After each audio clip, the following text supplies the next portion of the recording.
या क्या लिखेंगे अब, रोगों का वर्गीकरण।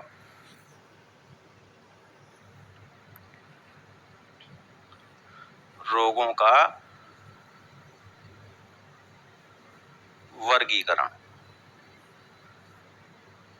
Classification of disease. देखो भाई, रोगों को, डिसीज को पहले बांटा गया है दो भागों में। रोग को पहले बांटो आप कितने भागों में, दो भागों में। कितने भागों में, दो भागों में। कौन कौन से, एक तो होते हैं जन्मजात, अनुवांशिक कह दीजिए, जन्मजात, जन्मजात या अनुवांशिक।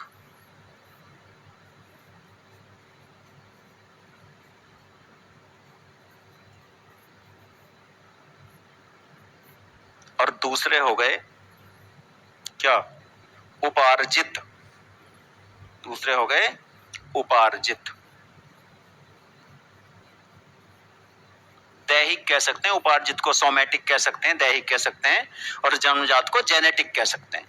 ठीक है, तो जन्मजात या अनुवांशिक रोग कौन से होते हैं, जो किसी जीव को उसके पेरेंट्स से प्राप्त हुए हों और उसकी नेक्स्ट जनरेशन में ट्रांसफर हो जाएं। उसके माता पिता से प्राप्त हुए हों और उसके आने वाली जनरेशन में प्राप्त हो जाएं।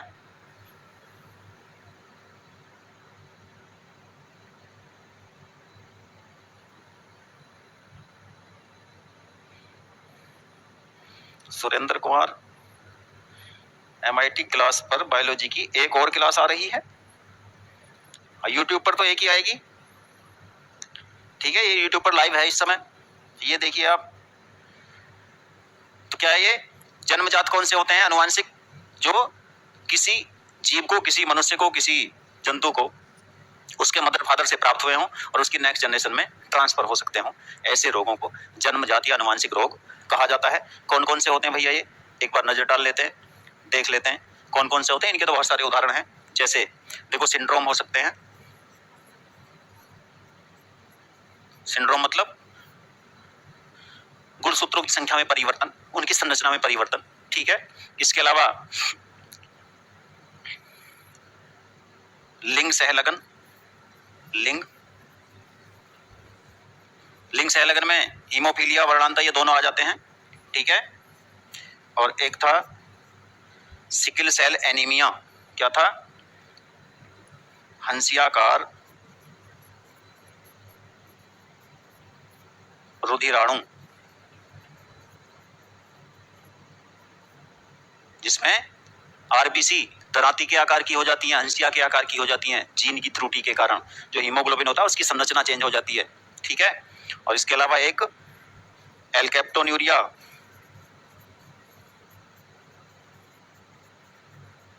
एक फिनाइल कीटोनूरिया था।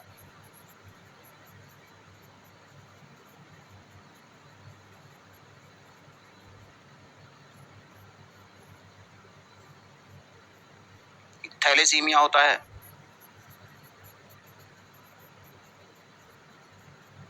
और भी बहुत हैं ये। ठीक है, दो तीन उदाहरण काफी हैं।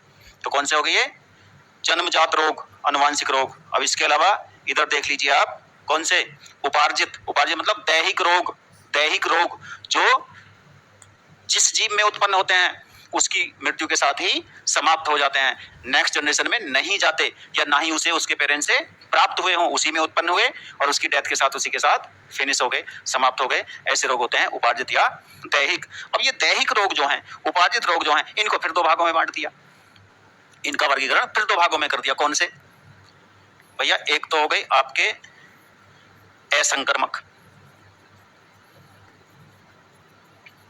क्या हो गए, असंक्रमक, और एक हो गए संक्रमक। एक हो गए असंक्रमक और एक हो गए बंधु संक्रमक।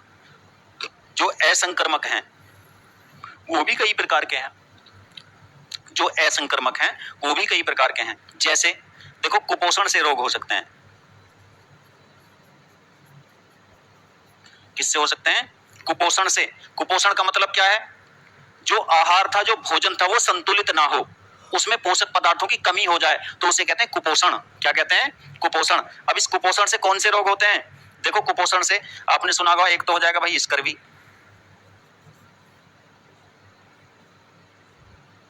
विटामिन सी की कमी से है, एक हो जाएगा रतौंधी,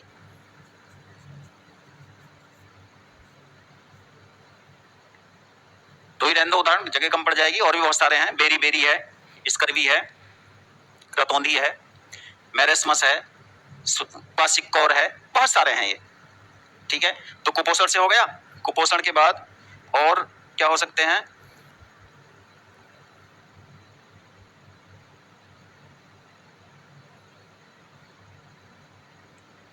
उपापचय से हो सकते हैं, या अपहासित रोग उनको कहते हैं। क्या कहते हैं? अपहासित। किसी पदार्थ की कमी या अधिकता हो जाए, किसी हार्मोन की, किसी एंजाइम की, है बहुत सारी चीजें होती हैं बॉडी में, कमी या अधिकता हो जाए तो उसके कारण कौन कौन से हो सकते हैं? देखो एक तो अर्थाइटिस होती है, गठिया रोग कहते हैं जिसको। क्या? गठिया जोड़ों वगैरह में क्या रहता है? दर्द रहता है। और भाई हृदय रोग भी तो हो सकते हैं, हार्ट डिसीज। क्या हो सकते हैं? हृदय रोग। और एक क्या होता है? शुगर। ये तो मुख्य हो गए, शुगर, मधुमेह। ठीक है, तो ये कैसे आते हैं? इन्हें कहा जाता है अपहासित। क्या कहते हैं? अपहासित। अब इसके अलावा एक हो सकती है भाई एलर्जी, किसी पदार्थ के कारण। एलर्जी क्या होती है? एलर्जी है प्रतिरक्षा तंत्र की अति सक्रियता। प्रतिरक्षा तंत्र की अति सक्रियता को एलर्जी कहते हैं। वो किसी भी कारण से हो सकती है, किसी पदार्थ के कारण हो सकती है।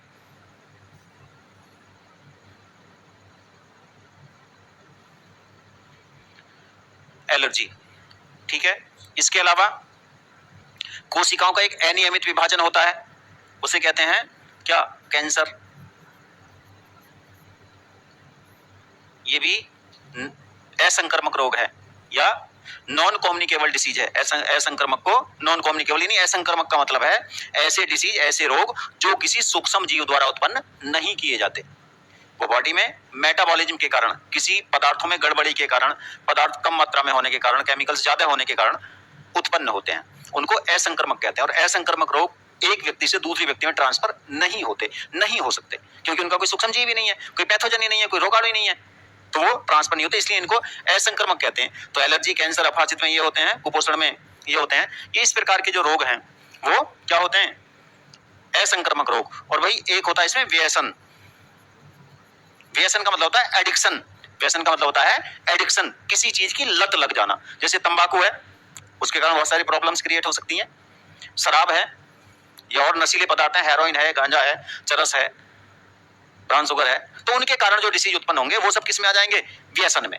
बहुत सारी प्रॉब्लम्स वहां उत्पन्न होती हैं, तो उन सबका जिक्र आगे जब इस चैप्टर में ये सारे टॉपिक हैं, ठीक है, वन बाई वन वहां स्टडी करेंगे। यहाँ तो हम इनका क्लासिफिकेशन कर रहे हैं, वर्गीकरण कर रहे हैं रोगों का। ठीक है, ये सब अलग अलग हम इनका स्टडी करेंगे। अब इधर आ जाइए संक्रमक रोगों की तरफ। देखो संक्रमक रोग कौन से हैं? वे रोग जो किसी पैथोजन द्वारा, किसी रोगाणु द्वारा उत्पन्न किए जाते हो। सुरेंद्र कुमार सर, कैंसर तो अनुवांशिक कारक है? नहीं, कैंसर कोशिकाओं का अनियमित विभाजन है। जब बॉडी में माइटोसिस किसी कारण से, देखिए बॉडी में जो सेल्स होती हैं उनमें ऑन्कोजीन प्रेजेंट होते हैं। अब ऑन्कोजीन सुप्त अवस्था में रहते हैं, यानी डीएक्टिवेट अवस्था में रहते हैं। कुछ पदार्थ ऐसे होते हैं जो उन ऑन्कोजीन को एक्टिव करने का कार्य कर सकते हैं। उन पदार्थों कहते हैं कार्सिनोजन पदार्थ। कौन? रेडिएशन हो सकता है, पराबैंगनी किरणें हो सकती हैं, तंबाकू का निकोटीन हो सकता है, एस्बेस्टस की धूल हो सकती है, कुछ पौधों के पराग कण हो सकते हैं। तो वे पदार्थ जो इन ऑन्कोजीन को एक्टिव कर दें वो क्या कहलाते हैं? कार्सिनोजन पदार्थ। अब यदि ऑन्कोजीन एक्टिव हो गए, जिस बॉडी की जिस सेल के एक्टिव हो गए, वो नॉर्मल सेल थी, लेकिन ऑन्कोजीन के सक्रिय होने पर वो अनियमित विभाजन करने लगी। अब उस सेल को कहेंगे कैंसर सेल। ठीक, कैंसर सेल डिवीजन करेगी तो अपने जैसी सेल बनाएगी ना, कैंसर सेल बनाएगी तो वो एक ट्यूमर बना लेगी। भविष्य में वो ट्यूमर बड़ा होकर रप्चर होगा, फटेगा, तो उसकी जो कैंसर सेल थी, ऑन्कोजीन सक्रिय वाली सेल थी, वो कहीं ना कहीं ट्रांसफ्यूजन द्वारा, बॉडी के ब्लड सर्कुलेशन द्वारा बॉडी के अलग अलग हिस्सों में जाकर सेकेंडरी ट्यूमर बनाएंगी, द्वितीय ट्यूमर बनाएंगी। तो ये कैंसर है। तो ये जेनेटिक नहीं है, भले ये जीन के सक्रिय होने से होता है, लेकिन ये अनुवांशिक नहीं है। मदर फादर से उसके बच्चों में नहीं जा सकता।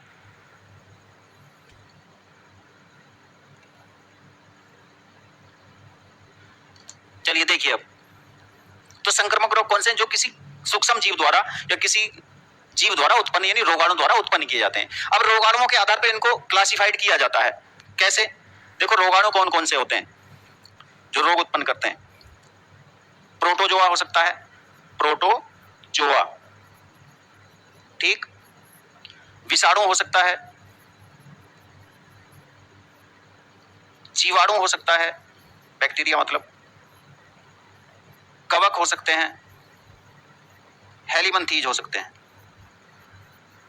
हेलिमनथीज। अब देखो इनके रोग देख लो कौन कौन से उत्पन्न करते हैं ये। प्रोटोजोआ, प्रोटोजोआ, प्रोटोजोआ से देखो मलेरिया होता है, पेचिस होती है। इसके अलावा अफ्रीकी निद्रा रोग, अफ्रीकी निद्रा रोग और काला अजार, ये रोग भी होते हैं। श्वेत प्रदर रोग होता है, बहुत सारे होते हैं, पायरिया होता है। तो लेकिन हमें 2 उदाहरण देने हैं, मलेरिया और पेचिस, जो हमारे सिलेबस में है, तो इन पर विस्तार से वर्णन करेंगे, शॉर्ट नोट लिखेंगे दोनों पर, आगे जब भी लेक्चर होगा। तो प्रोटोजोआ से मलेरिया, पेचिस, ऐसी विषाणु, भाई विषाणु से एड्स, कोरोना, पोलियो, डेंगू, ये किससे? विषाणु से। इनमें एड्स, कोरोना और डेंगू हमारे सिलेबस में है, इन पर आगे चर्चा होगी। जीवाणु, जीवाणु से देखिए टीबी, कुष्ठ, टाइफाइड, टिटेनस, ठीक है, इन पर भी चर्चा होगी। कवक, कवक से खुजली, दाद, गंजापन, इन पर भी चर्चा करेंगे। हेलिमनथीज से, हेलिमनथीज में प्लेटी हेलिमनथीज यानी फीता कृमि, और एस्के हेलिमनथीज गोल कृमि, और एक होता है बूचेरेरिया बैंक्राफ्टी, ठीक है, ये आते हैं। तो इनसे एक रोग होता है हाथी पांव, हाथी पांव, हाथी पांव मतलब एलिफेंटिएसिस, ठीक है, एक टीनिएसिस,